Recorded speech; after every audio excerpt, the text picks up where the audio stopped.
welcome. I just want to say thank you for joining us for today's conversation. This is Lauren Fogelman with Business Success Solution, and the topic for today is your firm, your legacy, retire with confidence, and we'll be talking with our special guest, Chris Tabb with Right Exit. And we'll go into a little bit more about what Right Exit is as well. But here's what to expect from today's conversation: how to preserve your firm's core values once you retire, the qualities that make your firm attractive for succession or acquisition, and the power of clear communication to ensure a smooth transition for your staff as well as your clients.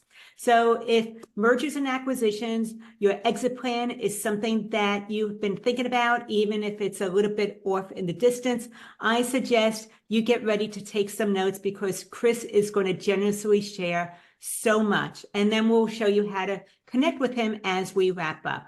So a little bit about Chris. He's a seasoned entrepreneur and strategist with 2 successful exits under his belt. He currently leads the strategy and development of Right Exit, which is a RightWorks lab innovation that helps accounting firm owners prepare for M&A transactions. So if you don't know what M&A is, that's mergers and acquisitions, buy and sell. With over a decade in technology and fintech, Chris excels at leveraging data-driven insights to optimize deal structuring and relationship building. So you can learn more about Chris Tabb and Right Exit at home.exit.rightworks.com. So it is a long URL. We will put that below as well, so you can just click on it. But enough about that, the overview. Chris, I just want to get into this conversation. So thank you so much for joining me today. Absolutely. Thanks for reaching out. And this feels like it's overdue. We've been talking for 6 months. So I'm glad we were able to make it happen today, Lauren. And before we get into the conversation, just what was it that drove you in this direction of wanting to be focusing on mergers and acquisitions for firm owners? Yeah, it's really and Lauren, I'm sure you've lived this as well. You just have several careers, right? And it's great when they come to a point in your life where they all merge into one offering, right? It feels like sometimes you've been doing things for several years, not knowing you're preparing for this. And that's sort of my story. You said at the beginning, 2 exits. I'll say up front, I'm always happy to talk to people and counsel them even one-on-one. My exits weren't great. I did not have a great experience, especially my second one wasn't really great. So coming out of that experience, it really stuck in my mind of, hey, there's got to be a better way to do this. And a lot of that we'll talk as we go through about, intermediation in the different parties and community. And then the second piece was, I've always been a big fan of technology. I think that technology can solve sometimes problems that we often struggle with. They may be small problems, but they end up having a big impact downstream. So when the opportunity came to come work with RightWorks and working in an innovation lab where we really could move very quickly to solve these problems, it felt like an opportunity that both I would enjoy, but then also I could deliver tremendous value to people. Excellent. And I know that one of the things that comes up as a priority when firm owners are first thinking about possibly selling their firm is the people. So they want to make sure that if somebody's going to step in, that somehow the values and the culture that they already built up is preserved. And is there a way to be able to successfully do that? Yeah, absolutely. I mean, Jody Badar comes to mind. She's got a great talk track on this around, it feels like dating, when you're initially being introduced to buyers or buyers being introduced to sellers, you're really feeling each other out at that point. Both do we have a good connection today? Could we envision a place where we do end up working together and the business goes into a transitionary period?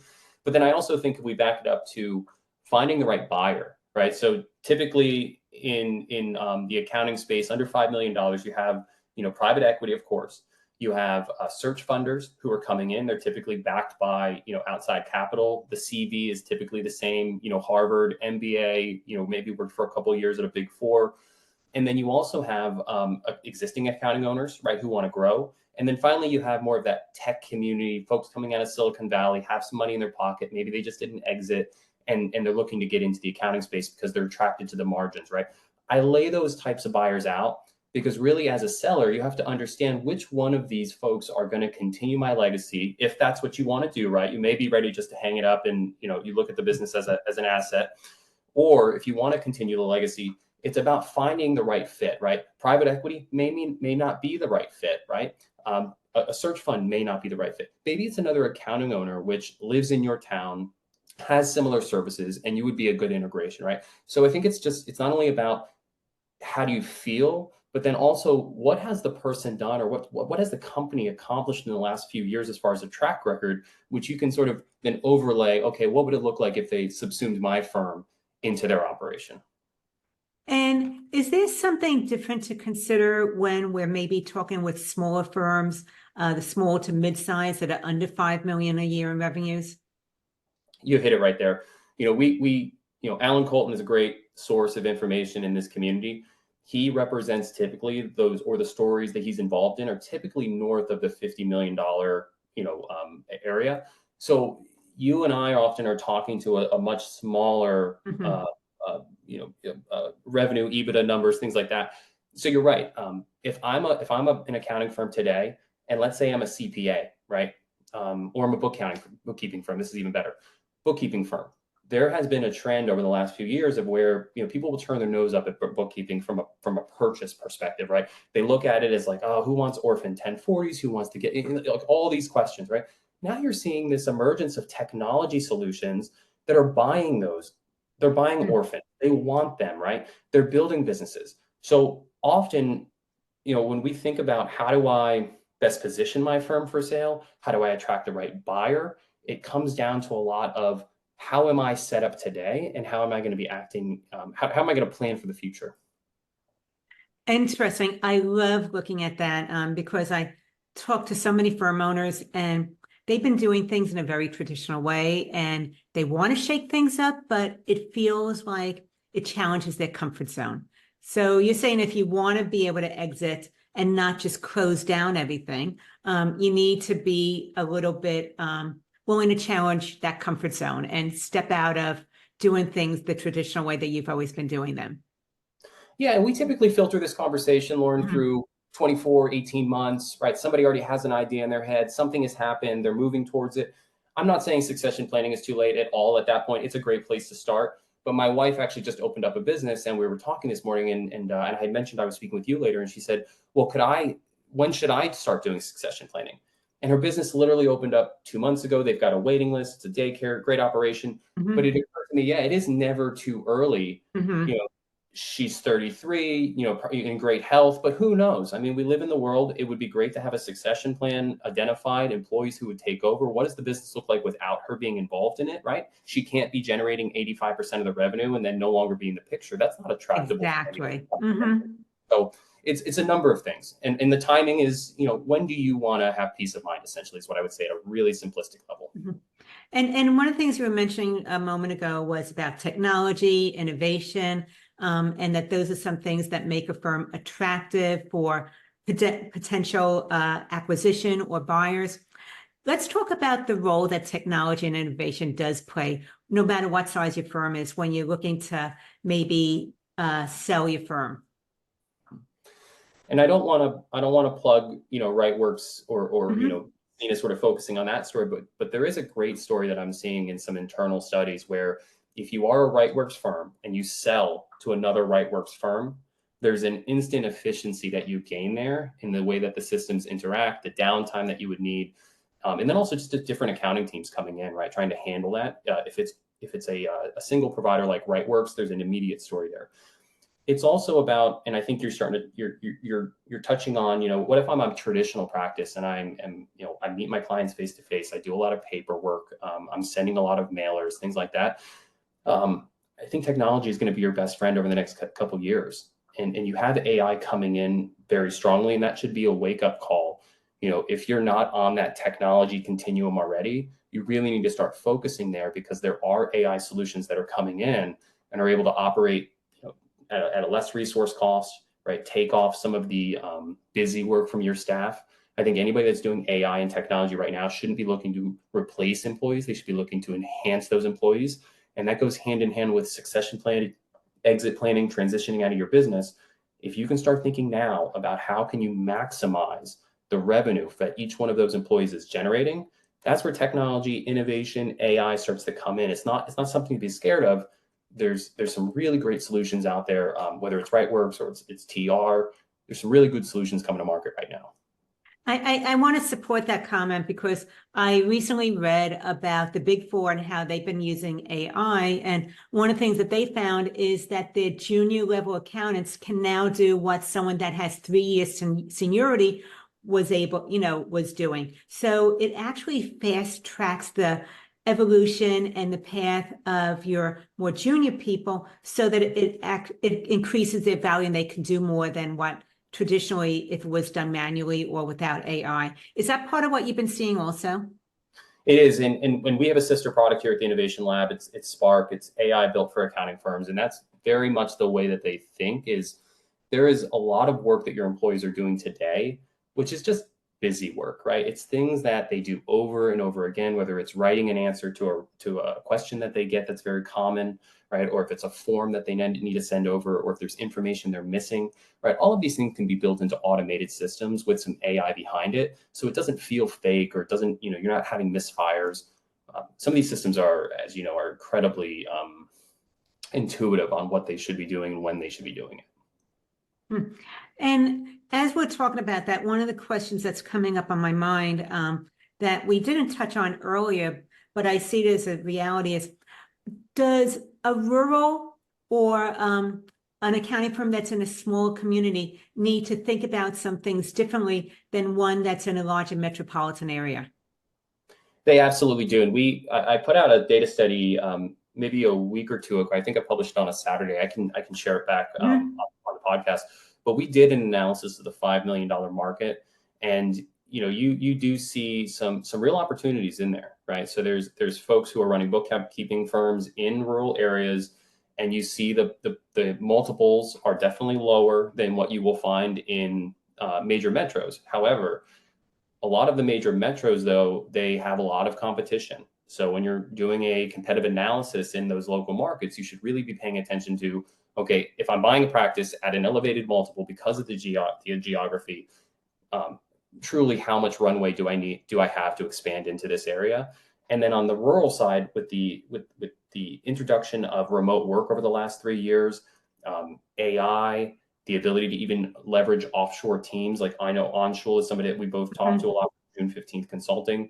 He's got the direct ownership model. I think when you start bringing into play these things, you don't have to be priced as a rural shop if you don't want to be, right? And that's the point. Like you can have control of this and you can be very attractive to the right buyer. And that's something I've been seeing also, Chris, is that because of technology and the way that things are moving right now, is no matter where you're located, you can be equally competitive and attractive if you have the right structure in place for someone that's looking to buy a firm and gain through acquisition as opposed to organic growth. And on the flip side, I know we're talking a lot about succession, but on the flip side, if I'm a buyer, and I said discounts earlier because that it is possible to pick up a discount bookkeeping practice in a rural area right now, right? Many of these listings that I've seen are, they're folks on their way out. They kind of want to hang it up. It's been too much, and maybe they haven't taken the right steps in succession planning to truly get the value out of that business that they may have been able to generate had they done the technology, identified the succession, found the right buyer for their practice, those types of things. I know we're all busy. We're not thinking about those things, but setting some time aside, I think during in between, tax season ending and what is it? Is it renewal? No, it's extensions and extension season. I think that's a perfect time to really, yes, go on vacation, enjoy the family, but then maybe come by and spend about a month before the extension season starts and thinking about how could I get my business shaped up for succession, just in case something terrible happens in the next year. I love how you're really thinking about the future and what you want to do down the road instead of just what's going on right now for firm owners. So emerging trends, anything in the M&A market that you're seeing that needs to be considered by firm owners because it's going to make a difference? I would distill. I actually want to take this moment just to dispel one myth, and I think Sure. the myth is private equity is coming for the $5 million market. They are, absolutely. It's just not happening yet. And I think if you're reading a lot of these like Accounting Today stories and you're seeing some of these announcements, you're definitely getting the feeling maybe as a $5 million sub $5 million practice owner that they're coming. They're not quite yet. You're still primarily dealing with your search funders, your other accounting practice owners, and your tech folks who are coming into the space. However, if you're thinking about maybe as an owner going on the offensive and maybe buying a couple of practices and putting together a roll-up vehicle, then you could be maybe 10 million on paper, but you turn around and sell it for 2025 to private equity in a couple of years, because now you have a more complete vehicle that you can sell them that isn't just limited to one offering or one office. The second thing I would say is that the SBA program right now, I know a couple of lenders in there, they are very interested in working with folks in the sub $5 million accounting market, especially existing owners looking to purchase another firm.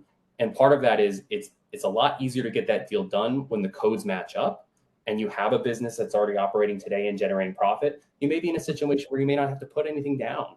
So I think right now, if I were an accounting firm owner and I had a strong, healthy business and I was maybe 35, 40, under 50, and I was really looking to grow, I think right now is the biggest opportunity probably in the last 5, 10 years to go get those types of practices that you want to acquire. Okay, so growth by acquisition, I think it goes ahead and fast tracks your exit plan if that's what you're thinking of down the road. And also that you can get that SBA loan, and that's going to make something more attractive as well to a potential M&A, is if you know that that funding is going to be available. And then really quickly, I would just revert back to what I said earlier around bookkeeping practices and anybody who's doing like one-off 1040 work. A lot of that work gets a bad name. If you go on Reddit and you read the comments, like it seems like nobody wants to be in that space. But I'll tell you, Tax Titans is on my radar. I know a couple other, Decimal, Matt Tate is running some things right now. There are companies who are interested in buying bookkeeping for bookkeeping clients. Or if you're an existing owner right now and you want to get shaped up as part of your succession planning, and you know that you want to sell to private equity, but private equity isn't going to want those clients, start thinking now of how you can soft land them over the next 18, 24 months. And it might be working with somebody from, like from Decimal, like Matt, or it might be some other, contacts that we have in the industry who are looking for those types of clients. So yeah, I think there's a ton of trends going on right now. It's hard because this area is also so fragmented. It's like a CPA firm under $5 million versus, a firm that's doing advisory work under $5 million. Those are completely different businesses.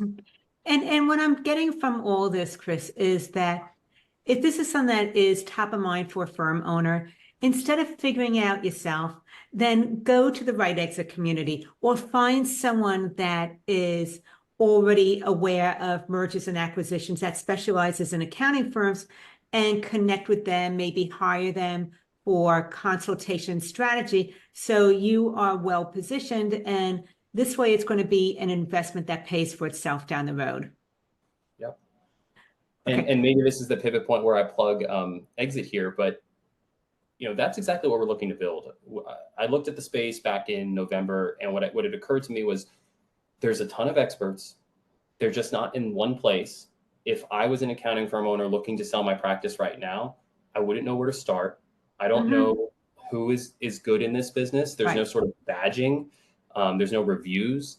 So we've built the community where, and Lauren is one of our advisors in the community, where we're constantly putting out tidbits from these folks. And the idea, like Lauren said, is look, we don't want to stand in your way. We want to put together an ecosystem and a landscape where you can feel comfortable. You can connect on your own persuasion on who you want to go to, right? We don't play favorites here. And then second of all, finding ways to maybe be a little bit more involved in that process, right? When you bring in third parties, you lose some of that control. And especially in the succession phase, I think it's very important for the owner to be closely connected to that process and not taking maybe a McKinsey, sort of, plan of what you should be doing. Right. Well, of course, it's their baby. They Right. typically built it from the ground up, or they put a lot of time, sweat, and their own resources into it. So, of course, they want to make sure that it gets the kid glove treatment. But the other part that's coming up for me is, okay, generational differences. When we're thinking about mergers and acquisition, it's the older generation that's usually doing the selling, and it's a younger generation that is going to be the buyers. So anything that you recommend to kind of navigate some of those generational differences? Well, we're kind of butting up against resourcing here in the same question. Mm-hmm. Um, I think this advice would be applicable to anybody who wants to hire the best and the brightest and equip people. You're absolutely right. The technology, the resourcing landscape has changed. I sat down with Amber Eisner a couple months ago, and they were telling me about how interns are negotiating offer letters now, just like they're professional sports people. Like, and I actually talked to Anshul. He was at a conference in California a couple weeks ago. He said the Mm-hmm. same thing. He saw it. So I think you have to be prepared to pay top dollar for somebody if you want them to be a individual contributor day one, or you have to be able to identify good talent and be able to coach them up. And this starts to get into ESOPs. So I think this is where a little bit of a generational divide, right? If I own a company and previously, and maybe I've owned this company for 40 years, I typically haven't given any equity to my employees, right? They earn a paycheck, they're my W-2s, maybe we're a family, right? But all of the equity stays with me. What you're seeing a lot with these new models is that, yes, younger founders are coming in, they're buying these companies, but then they're creating ESOPs. So the employees have equity plans in which they're a part of, and they can earn those units over a period of time. So it's the ability to retain staff, give them ownership, and then also, if I'm somebody coming into work and I've got a potential at maybe an exit on a business in a couple of years, it makes me a little less concerned when the business is going towards exit, right? We built this together. I'm a part of it. I'm going to be taken care of post. So that would be my insight, is just bring them in deeper than just giving them a paycheck. And one of the things I would think about that is it actually creates more loyalty. They have more of an ownership mentality because they're vested in it in some way. And as a result of that, it's going to be something that pays off down the road. And the other part that I see a lot of times is with the firm owners, maybe they want to retire, but it's something that they are a little hesitant about also. So is there any insights that you've seen that help with that transition out of being a firm owner into retirement? There was a great YouTube channel I just found the other day. I was actually searching for it before we jumped on, because this gentleman had such a great perspective on it. He coaches owners during the exit phase on getting ready for retirement and what are you retiring into, right? So men often have difficulty when they retire of what do they do, right? And so you should have a hobby, you should have a passion, you should have something that resonates with you and defines you outside of just being a business owner, right? And I think that's important when you're going through this process. It's very emotional, but you should have something on the other end that you're retiring into, not just, okay, I'm going to stop working and that's it. We're going to go travel, which is great. Also, I love travel. Maybe that's your passion. Maybe that's what you're retiring into, is Right. travel. Okay, so and from my experience, I've been on both sides of the mergers and acquisitions. We've bought businesses and we've sold businesses, and I want to say that it's something when you know what you're doing, you feel comfortable, can go very, very smoothly and be something that enhances your life.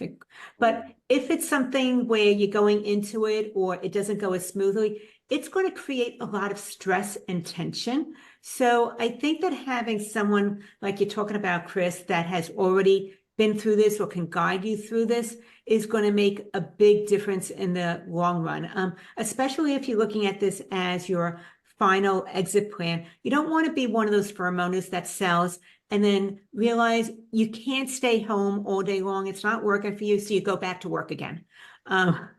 That's not what most of us want to do. So I appreciate your insight about really giving it some thought as to what retirement looks like for you.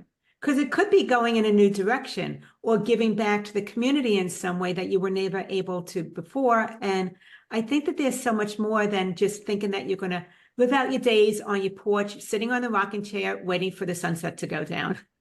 Right. For most people, especially these folks, they've built a business, they've been Mhm. successful. It's just not in their DNA typically to just hang it all up and do nothing. Okay, so we get to the point where you have someone who's ready to buy your firm. You feel like it's a good fit, and you want to be able to now have that smooth transition. So, what is it that you might do to really make sure that this not just works for you as the seller, but it's going to work for your clients as well as plus people that are going to be coming in as the new owners? Anything that helps to just smooth the whole process for all the people involved. Yeah, it's really simple, and it's actually the cause of most problems in life. It's just good communication, right? So if you have Mhm. poor communication, things are going to go downstream. You know, your employees might feel like they're caught off guard. Your customers may not feel like they are in the loop.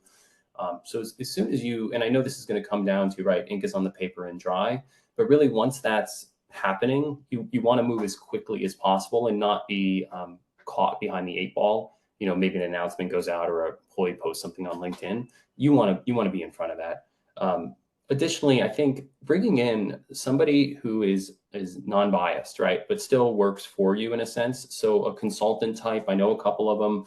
They can both operate on the people management side, the account management side, or the technology side. But I think it's important to have somebody in the room that doesn't work for you or hasn't been with you this entire time, so they're not so jaded. But then also somebody that can act as a referee for the buyers who are coming in and they're making requests. You know, they can kind of vet those types of things. You're also in an emotional state at that point, so you may Mhm. not be well equipped to sort of deal with all of these things, especially the finer details. And I think that that's so true. That's what we saw when we went ahead and purchased our first business is that um, what we thought we were doing because we were so new to this. And the reality of what happened were two very different things. And we really needed some outside resources to kind of help us navigate that. So it would be a win-win in the long run. So definitely bring in someone from the outside so that it can be as smooth as possible. The other thing I know you talked about was talent and maybe that equity plan. Is there any other strategies that you've seen that keeps your team members engaged and committed, even though you're going through a change in leadership and ownership?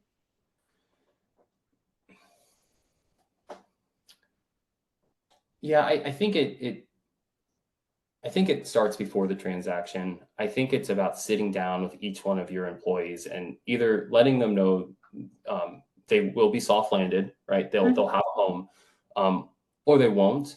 And I think it's just being a good person and taking care of people. And you know, if you believe in karma or not, right? But you should take care of those people who aren't being soft landed, um, because I think that's often the biggest piece that people pick up on the outside is the voices of the folks who weren't treated the best during a transition, and that Mm-hmm. can lead over into staining the brand, you know, or causing some discontent maybe with some previous relationships that individual had with your clients.